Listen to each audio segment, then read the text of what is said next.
Have you ever wondered about the hidden stories behind our existence?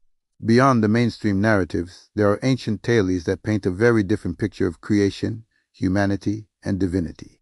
Today, we're diving deep into one of the most compelling and mysterious of these stories, the Gnostic myth of the fallen goddess Sophia. So who is Sophia? In Gnostic cosmology, she isn't just a concept. She's a divine being, an aeon, which is like a spiritual emanation from the ultimate, unknowable Godhead. Imagine a realm of pure light and spirit called the pleroma heaven, if you will. This is Sophia's home, alongside other aeons, all existing in perfect harmony. But Sophia was different. She was driven by an intense desire, a profound passion to understand the source of all things. The ultimate father, on her own terms. In a moment of impulse, acting without her divine partner, she tried to create something by herself. This act, born from a mix of passion and error, wasn't just a small mistake. It caused a massive disruption in the spiritual fabric of the cosmos. Her solo act of creation didn't produce a perfect being. Instead, it resulted in a flawed, ignorant entity. This being, known in many texts as Yaldabaoth, was born outside the pleroma, unaware of the spiritual realms above him. He was arrogant, believing himself to be the one and only God. Thinking he was the ultimate creator, Yaldabaoth fashioned the material universe we see around us. A realm of shadow and substance, a pale imitation of the true spiritual world. To help him rule this new domain, he created the Archons, his lieutenants, who enforce his laws and keep humanity trapped. Now, what happened to Sophia? This is where the tragedy truly unfolds. Her error caused her to fall from the pleroma, becoming entangled in the very material world she had inadvertently caused. It's a powerful image. A divine being, once a part of a perfect whole, now lost in a lower realm. Her divine light, her very essence, became fragmented and trapped within the material creation. And most importantly, sparks of that divine light became embedded within humanity. This is crucial. According to the Gnostics, that inner spark of Sophia's light is our connection to the divine, the very potential for our spiritual awakening, which they called gnosis. It's a common misconception that Sophia was tricked by an earth goddess like Gaia. The Gnostic texts are more focused on an internal drama. Sophia's fall was a consequence of her own passion, her own error. She wasn't an external victim, but the protagonist of her own tragedy. Her story is sometimes seen as the story of the anima mundi, the soul of the world itself, weeping and lost within creation. But here's where things get even more complex and fascinating. The Gnostic texts themselves aren't a unified Bible.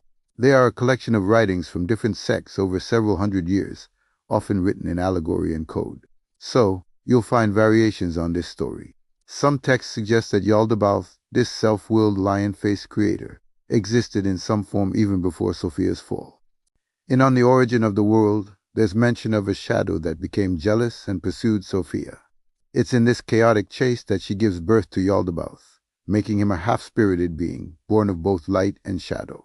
So was he her creation, or was he a pre-existing force that took advantage of her? The texts are ambiguous, likely by design.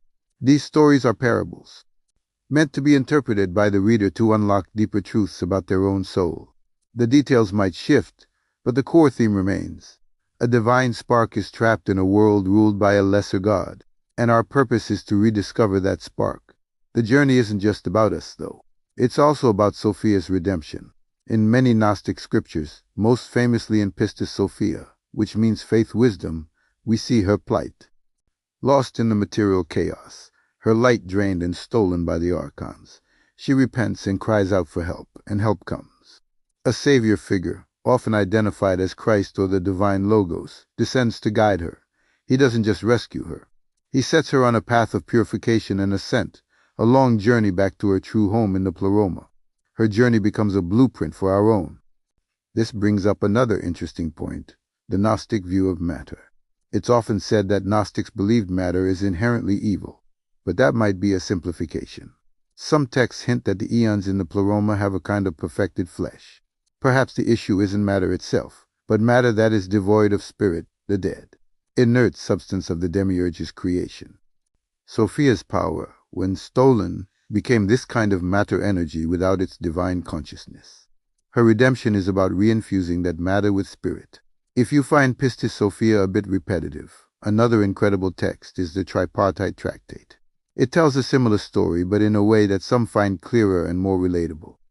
It describes the cosmic drama in 3 acts: the state of perfection in the pleroma, the fall and creation of the flawed world, and finally, the plan of salvation for both humanity and the fallen spiritual elements. It beautifully parallels Sophia's story, offering another lens through which to understand this profound cosmic narrative.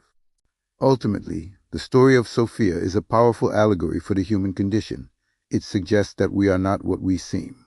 We are divine sparks, children of a celestial mother, temporarily lost in a world that is not our true home. We are asleep, ruled by forces that want to keep us that way. But within us lies a memory of the light, a call from our fallen mother, and a potential for gnosis, the direct, personal knowledge that can awaken us and begin our own journey back to the stars. The Gnostic path isn't about blind faith. It's about seeking knowledge, looking within, and fanning that tiny spark of Sophia's light into a liberating flame. It's a story that asks us to question everything we've been told about God, the world, and ourselves. Thank you so much for joining me on this deep dive into the Gnostic mysteries. If you found this journey as fascinating as I do, please hit that like button and subscribe for more explorations into the hidden corners of history and spirituality. Let me know your thoughts in the comments below. Until next time, keep questioning.